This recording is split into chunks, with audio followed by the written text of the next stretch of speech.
जिसका डर था वही हुआ। सरकार की अव्यवस्था और प्रशासन की लापरवाही से किसानों की मेहनत पर पानी फिर गया।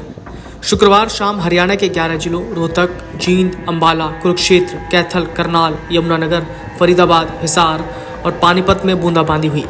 इससे इन जिलों में मंडियों में खुले में पड़ा लाखों टन गेहूं भीग गया। इसके अलावा भिवानी, सिरसा और एनसीआर के कुछ जिलों में शाम को तेज हवाएं चली, जिससे इन जिलों में मौसम बिगड़ गया। मौसम विभाग के अनुसार 20 अप्रैल तक प्रदेश के उत्तरी जिलों में तेज हवाएं, हल्की बारिश और ओलावृष्टि हो सकती है। बाकी जिलों में अंधड़ और आंशिक बादलवाही होगी। ऐसे में 2 दिनों तक किसानों की फसल भीगने का डर बना रहेगा। मौसम विभाग के अलर्ट को देखते हुए शुक्रवार शाम को किसानों ने फसल को तिरपालों से ढकना शुरू कर दिया। दूसरी तरफ बारिश से मंडियों में प्रबंधों की फिर पोल खुली। रोहतक की मंडी में गेहूं बारिश के पानी के साथ बहने लगा। जींद में तिरपाल कम पड़ गई। यहां गेहूं से भरी बोरियों को चादरों से ढका गया। करनाल के मुनक में भी उठान में देरी के कारण एजेंसियों की तरफ से खरीदी गई फसल भीग गई। अंबाला के गांव खम्बाल खा और मुलाना इलाके में बारिश के साथ ओलावृष्टि से गेहूं की फसल को नुकसान पहुंचा। कैथल में खुले में रखे गेहूं के 2.5 लाख बोरे भीग गए। गेहूं भीगने से इसमें नमी की मात्रा बढ़ जाएगी। इससे खरीद प्रभावित होगी। धीमे उठान के कारण हरियाणा की मंडियां पहले ही गेहूं से अटी पड़ी है। राज्य की 417 मंडियों में अभी तक सिर्फ 25.59% गेहूं की उठान हो पाई है। शुक्रवार रात हरियाणा की मंडियों में 44,37,165 लाख मीट्रिक टन गेहूं पहुंचा। अब तक सरकार ने 37.72 लाख मीट्रिक टन गेहूं की खरीद की, जिसमें से सिर्फ 11 लाख मीट्रिक टन की उठान अब तक हो पाई है। मंडियों में उठान नहीं होने से किसानों की चिंताएं बढ़ती जा रही हैं। वहीं कृषि मंत्री श्याम सिंह राणा ने कहा कि उठान कार्य जारी है। 1-2 दिन में उठान को और तेज किया जाएगा।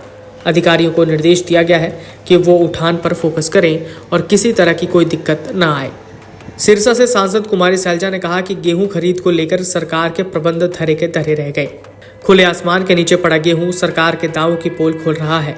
न तिरपाल का कोई प्रबंध है और न ही उठान की और कोई ध्यान दिया जा रहा। 1 अप्रैल से शुरू हुई गेहूं की खरीद में अभी तक प्रदेश की मंडियों में गेहूं की आधी ही आवक हुई है। सच तो यह है कि भाजपा सरकार दिखावे के लिए ही किसानों की बात करती है। उठान समय पर न होने के कारण कई मंडियों में शेड और खाली जमीन पर फसल रखने की जगह तक नहीं बची और आवक लगातार जारी है। शुक्रवार शाम को कई जिलों में आंधी चलने से पेड़ भी गिर गए।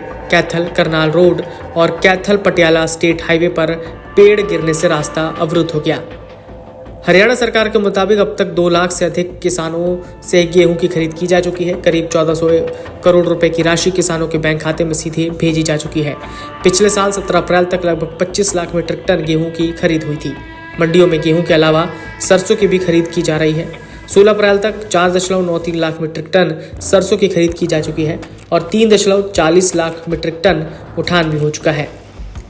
हिसार में शुक्रवार शाम को आया अंधड़ आफत लेकर आया। इस कारण से जिले में जगह जगह खेतों में हुई आग लगने की घटनाओं में 100 एकड़ से ज्यादा गेहूं की फसल और फाने जलकर राख हो गए।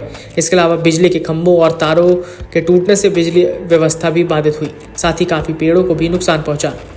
वहीं अंधड़ के दौरान जिले में करीब दर्जन भर जगहों पर गेहूं की फसल और फानों में आग लगने की घटनाएं हुई।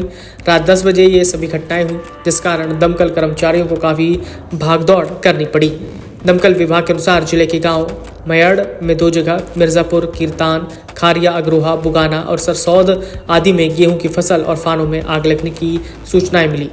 गांव सीसवाल में आग लगने से 30 एकड़ में फसल जलकर राख हो गई। सूचना पाकर सीसवाल, कीरतान, रावलास, खुर्द और खारिया के सैकड़ों ग्रामीण ट्रैक्टर और टैंकर लेकर पहुंचे।